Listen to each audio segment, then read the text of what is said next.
My name is Michael Oxman, custom clothing and image consultant with Henry A. Davidsen here in Philadelphia, and today we're going to be discussing how to tie a dress tie. So a dress tie is simply a necktie. That's all we have here. There are, according to the title of the book, 85 ways to tie a tie. Do not memorize all of them. You don't have the time for that. The only thing to do is learn maybe one or two just to give yourself a little bit of variety. My preferred tie knot is the half Windsor, so that's what I would like to show you today.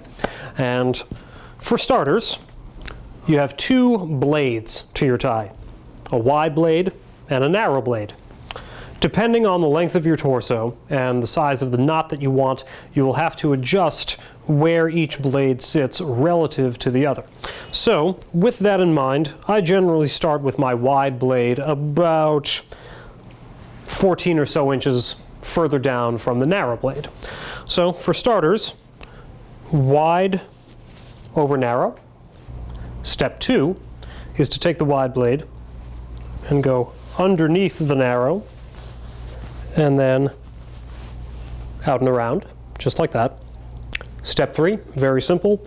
You can see the loop that's being created right around my neck here.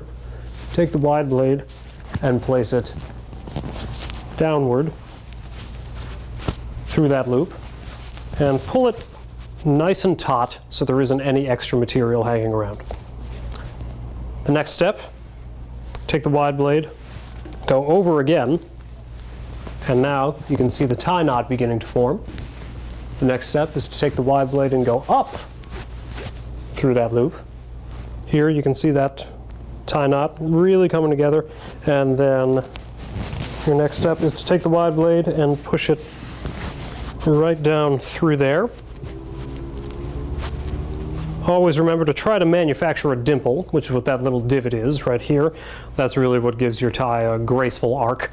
And then, finally, adjust as you typically would. And voila, you have your relatively large, triangular half Windsor knot. Once again, my name is Michael Oxman, custom clothing and image consultant with Henry A. Davidsen here in Philadelphia, and today we have discussed how to tie a tie.